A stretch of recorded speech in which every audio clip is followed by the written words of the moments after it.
Hey guys, Humble back again and welcome to day 23 in the life of the Google Pixel 7 Pro. We're going to take a look at one of the greatest phone in the market today. We're going to be bringing you behind the scenes look at the Google Pixel 7 Pro, which was one of the most highly anticipated smartphones of 2022.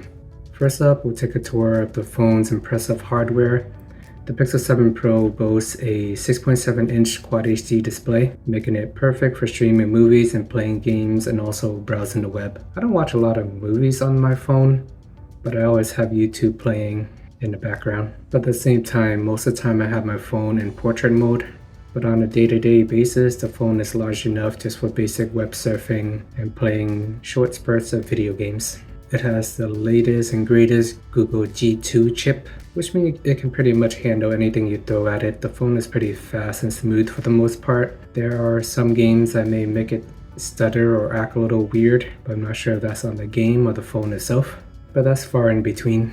Pixel 7 Pro isn't just about the raw power. It also boasts a sleek and premium design. Everything's made of glass and feels really nice in the hand. If you get a darker color, it may leave a lot of fingerprint. On the white color, you don't notice it as much, but it does feel like an expensive phone, and the regular Pixel 7 does too. It does have Gorilla Glass in the front and the back, so pretty strong glass, but it'll still shatter if you drop it. Aluminum frames on the side, giving it that premium touch. In terms of the camera, the Google Pixel 7 Pro have a triple camera setup in the back. 64 megabyte main camera, which I use the most. Whenever I see something nice, I just quickly take out my phone and snap a picture. And 99% of the time, I can expect to get a good photo. Ultra wide camera is pretty helpful as well. I use that when I'm trying to capture nice sceneries and want to get as most content as possible. And also has the 2 megapixel depth sensor, which I don't really use too much. It's meant for like macro photos and everything like that. It does have 30x zoom for photos, which I almost never use unless for demonstration purposes, and 20x video. I feel like once you zoom in that far, you sacrifice a lot of quality. Although it is nice, you can see random text from, I don't know, 300, 400, 500 feet away, but at the same time, you're not getting the best possible photo. So you're better off just walking over there and using your regular camera if you want the better photo. Night mode does not disappoint. You can expect the Google Pixel 7 Pro to give you a bunch of awesome night photos. Portrait mode and cinematic mode can give it the blurry background effect. Currently using cinematic mode right now. But the Google Pixel 7 Pro isn't just all about the camera either.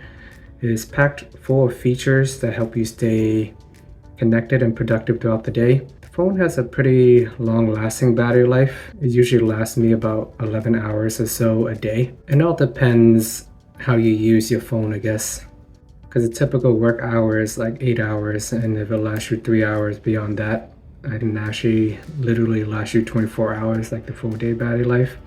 That would have been nice to see. But in general, the Android chips aren't as efficient as Apple's iOS, as much as I hate to admit it. But I think 11 hours of battery life should be good for most people. Screen on time haven't been the greatest for me.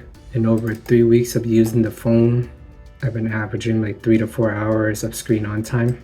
But at the same time, even though it's nice to have 8 to 10 hours of screen on time, but is anyone realistically just staring at their phone for all 8 hours a day?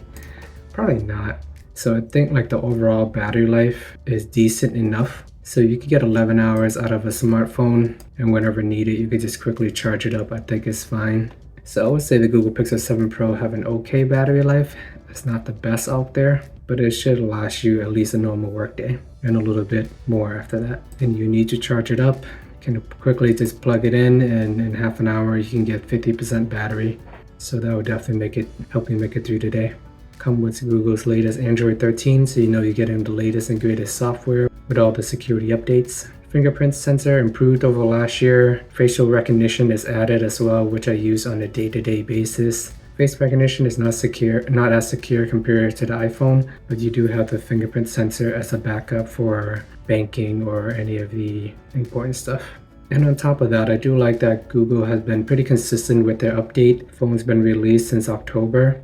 And since then, they had a update on November 5th and also December 5th. And on December 5th, it was the bigger updates. They rolled out the free VPN. They added speaker labeling to the recording app and a bunch of other minor software fixes as well. So it's nice to see that Google did keep their promise, and you can see the phone is improving over time. And what I think I'm gonna miss most about this phone when I eventually do switch is actually the recording app. I find it to be a very powerful and useful app, especially if you have a lot of meetings at work, if you're sitting in lectures. I know I mentioned this in a bunch of my other videos, but just the ability to transcribe all the audio recording. You can just search your notes by text, and this is very easy to find and useful. Sometimes when in some meetings I'd be zoning in and out, but later on I can just go back and re-listen to the meetings. It's actually been very helpful for me. And on this Sunday with the Google Pixel 7 Pro, I woke up at 8:25 a.m. Went for an early morning walk. Passed by this very creepy children's park. I don't know why everybody left their toy cars and everything out here, but it just looks very eerie. Gives me the end of the world vibes. Zombies taking over. Everyone just leave all their cars and toys laying in the street and everything looks isolated. Maybe it's just like a close-knit neighborhood and no one's gonna steal their toys, so they all leave it out there. But this looks very creepy when I'm walking by early in the morning, don't see any kids playing in the park, just a bunch of random toy cars laying around. By 11:30, my phone was at 82%. And since I got the random notification on my camera the other day, and I noticed that the zoom have improved. So here's a demonstration. If you're scrolling back and forth, it is very easy to switch between the zoom, especially if you're using it with one hand. It is pretty helpful. Then in the afternoon, went to visit my mom. Spent a few hours chilling at her place, doing a little bit of gaming. Been into this township farming game over the last few weeks. By 3:54, my phone was at 25%. Then I switched to another game, doing some random slot games for fun so I can make fake money. And I don't know why certain games do this, but it's super annoying because it starts off in horizontal mode and then all of a sudden it switched to portrait mode. I wish they just keep it consistent, because I don't want to have to turn my phone back and forth when I'm trying to play a game. Small rant there. Dinner, just got some rice and chicken. And by 5:39 p.m. my phone was at 7%.